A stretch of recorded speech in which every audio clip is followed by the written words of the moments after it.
Hey guys, welcome to today's video. This is going to be a quick version, and this is Paint with Lovejoy. Thanks so much for joining.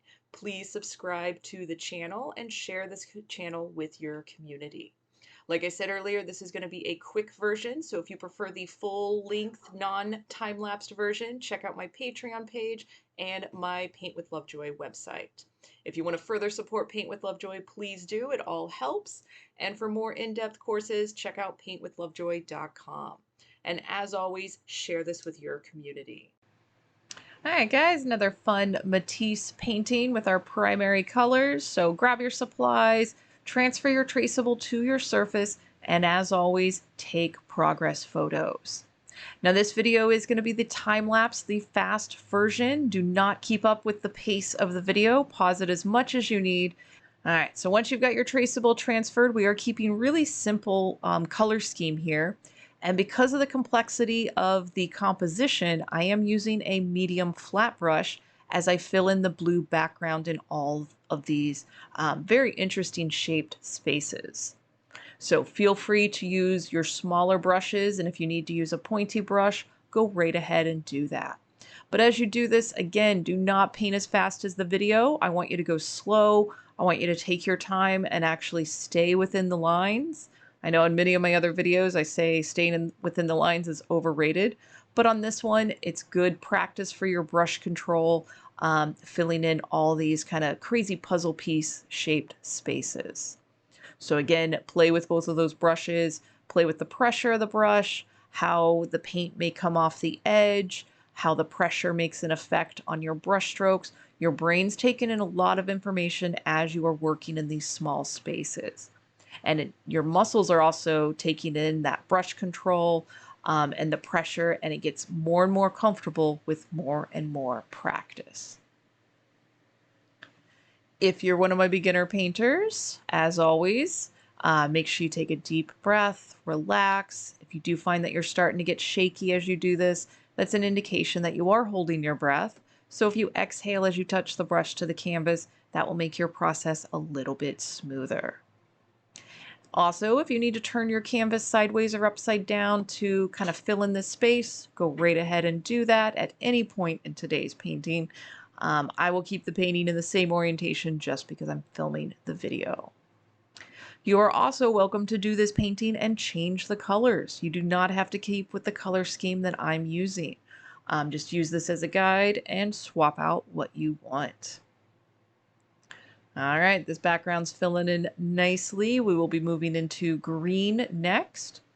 Definitely take your progress photo, pause the video as often as you need. And to make green, that is going to be a mixture of yellow and blue.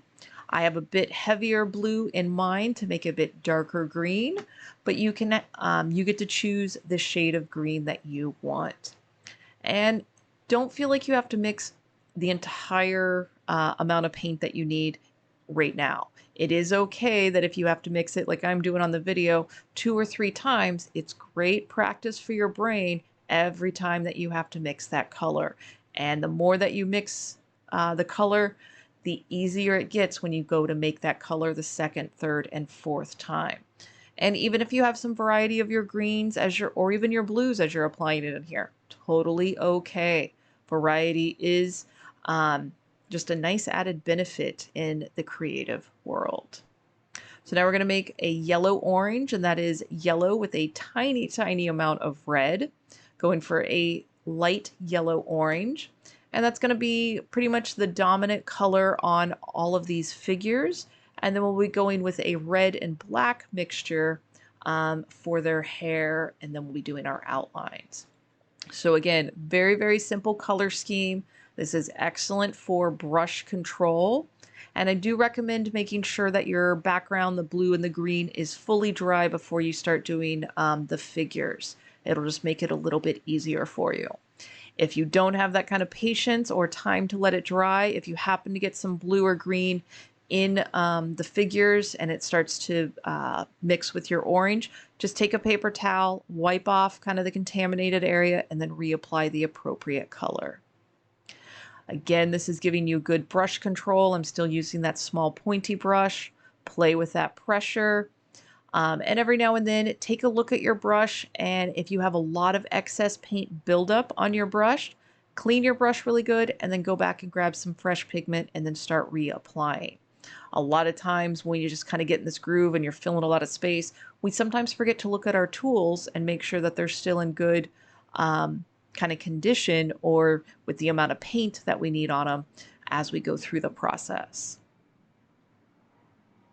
And even at home, even without the time lapse, I was painting this pretty quickly, but getting good coverage. If you happen to have thin paint, you might need to do each of these sections with 2 or 3 layers. So it is okay if you have to do multiple layers on this to get a more opaque coverage based on the paint that you might be using.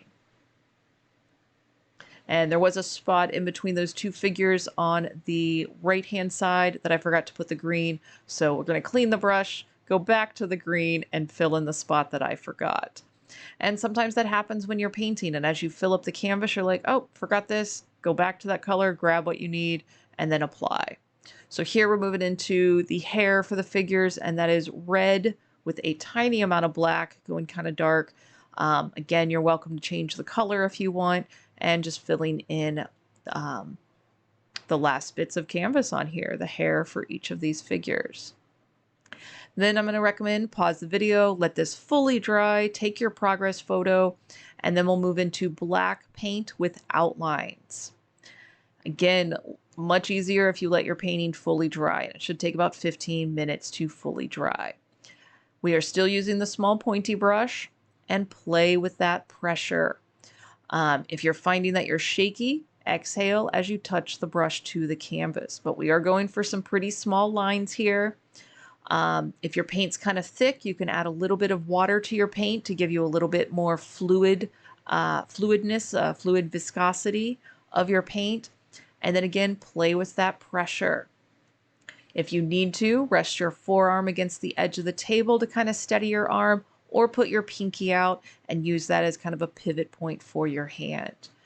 Same thing, if you need to rotate the canvas to make some of this easier, go right ahead and do that. If you are starting to feel yourself getting sloppy or tired, it is okay to take a break. Go take a walk, go get something to eat, and then come back to your painting when you feel a little bit more refreshed. There is no rule anywhere that says you actually have to finish your painting in one sitting or that you have to finish it in a specific time frame. Go at your own pace.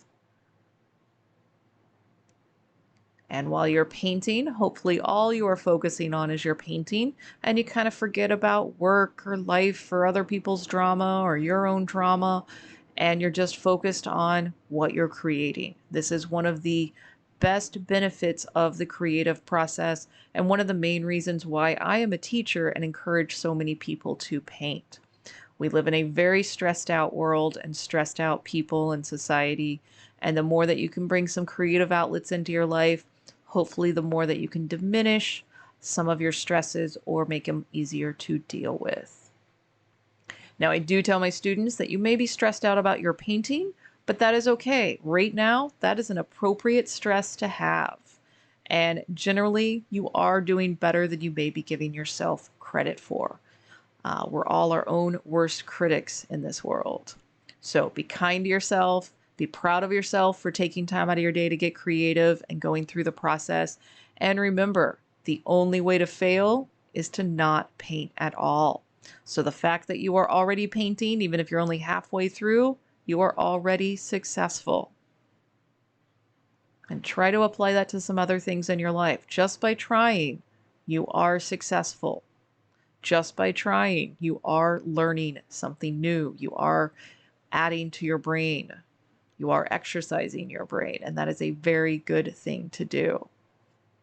All right, so almost done getting that last couple lines in there. Feel free to add anything that you want to your painting. Again, super glad that you took time out of your day to get creative. Please, please, please find creative, regular outlets in your life, and don't wait too long to do your next painting. Until then, cheers.